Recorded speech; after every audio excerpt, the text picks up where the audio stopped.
Morning, everyone. This is Mr. James, and I'm going to be leading the assembly for this week. And I thought this week I'd talk about somebody who I admire. I don't think I could say he's a hero because I really don't know enough about him, but it's certainly somebody that I respect. And for this assembly, I want to talk to you about a man called Colin Kaepernick. And I want to talk to you about what he's done in the context of sports protests in America and how I think it might link to some of our societal problems today. Yeah. This is Colin Kaepernick. He's a mixed-race American raised by white adopted parents. He's a professional American football player. Now, if you don't know much about that sport, don't worry, but his position is quarterback. He's the guy who throws it. It's the most important position on the field. It's the leader of the team. They're the ones who get paid the most. They're the ones who can be the real game changers, even in a team sport. And the point is this: Colin Kaepernick is a good American football player. Very good. Not the best. Nobody ever thinks that. But certainly more than competent. He's thrown 72 touchdowns where you catch the ball in the end zone. He's thrown for over 12,000 yards. And he's rushed, which means run in American terms, for over 2,000. He's aged around 30 now. And therefore he's at the peak of his career. And really, if you were planning what would happen in the future, you would say he's got another 4 or 5 years to play at least. In fact, in 2013, in only his third year as a professional, he led the famous San Francisco 49ers to a Super Bowl appearance. By the way, he was also an A-grade student, and he could have played professional baseball as well. And in 2014, he signed a 6-year contract that was worth $126 million, with $13 million guaranteed to end up in his bank account. He's a talented man. Here's the thing. He hasn't played a game of professional sport since 2016. Now, why is that? Well, despite his talent, despite everything that he's good at, you should know that before every NFL game, he hasn't been behaving in a way that other sports fans in America would agree with. You see, before every game of the NFL, the National Football League, the national anthem's played and the American flag is raised, and players and spectators stand as a mark of respect and tradition. You can see a man here with his hand across his chest, showing his patriotism. In 2016, Colin Kaepernick decided that he was going to sit down rather than stand.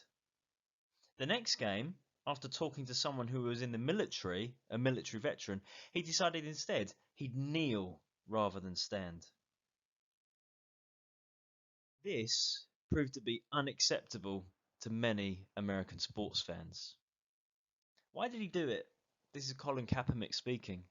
He said this: "I'm not going to stand up to show pride in a flag for a country that oppresses black people and people of colour. To me, this is bigger than football, American football, and it would be selfish on my part to look the other way. There are bodies in the streets, people getting paid leave and getting away with murder." Adding that he would continue to protest by simply taking a knee until the American flag represents what it's supposed to represent. That idea of freedom, that idea of liberty. Colin Kaepernick has paid the price for this. Because in response to him taking the knee, and in response to him saying that I'm doing that because America doesn't represent what I want it to represent, he's actually lost his job. People don't employ him anymore. Hence, he hasn't played in 4 years. It's gone beyond that. It's got personal. Because that contract no longer exists. But people have been seen doing things like this, burning his jersey. No longer fans. In fact, in a computer game called Madden 2019, he just simply didn't appear. He'd been erased completely. He's even received death threats, and as you can see, he's received public and presidential criticism. People questioning his patriotism for pointing out a defect in his society. On the other hand, some people have celebrated Colin Kaepernick for the stand that he's taken. You can see here in the middle the burning of Nike trainers. That's in response to the fact that Nike made him one of their main advertisers recently. And some people were so disgusted by that, they burned their own shoes. But you can see here he's been celebrated by other magazines and awards as well. Here's the thing. He has a point. I don't know if you recognise this person, but he's been in the news recently. Not so much over here, but certainly in America. This man's name is Ahmaud Arbery. Now, he was jogging in his local neighbourhood back in February, and he was confronted by two men who were white, and they shot him. That was 2 or 3 months ago now. And yet it wasn't until May that the two people who shot him were arrested. And they were only arrested after a video was leaked showing that he did not attack them as they claimed. He was simply out for a jog. I think it's this kind of thing that Colin Kaepernick's talking about. The idea that there's inequality. The idea that the American dream isn't true for everybody. And by taking a knee, he was saying, well, I don't think he was saying I disrespect the country. I think he was saying we've got some problems that we need to deal with. That leaves me with some thoughts. How about this? Is pointing out your country's problems or mistakes a sign that you don't love your country? I think some people might think that.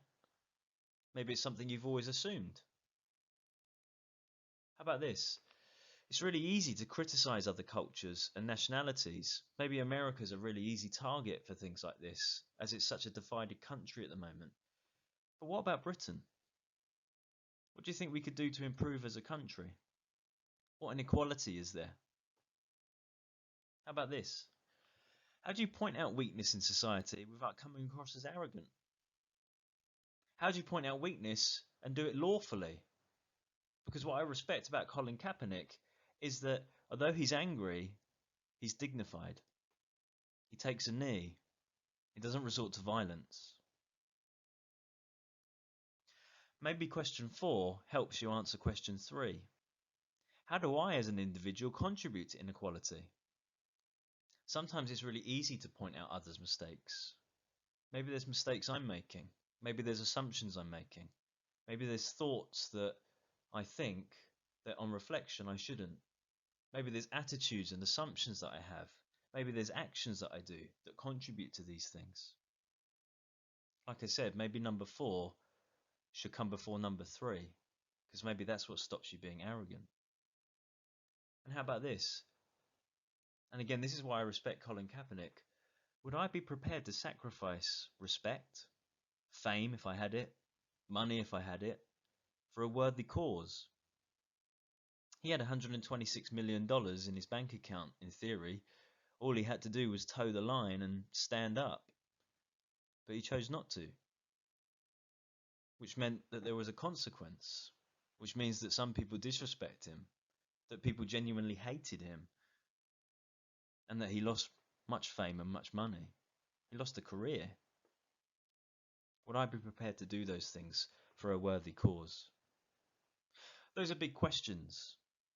But perhaps in this time where we've been in a situation where our country is, well, going through something that's difficult, maybe it's good to think about those things. We can't change everything necessarily. Change doesn't happen overnight.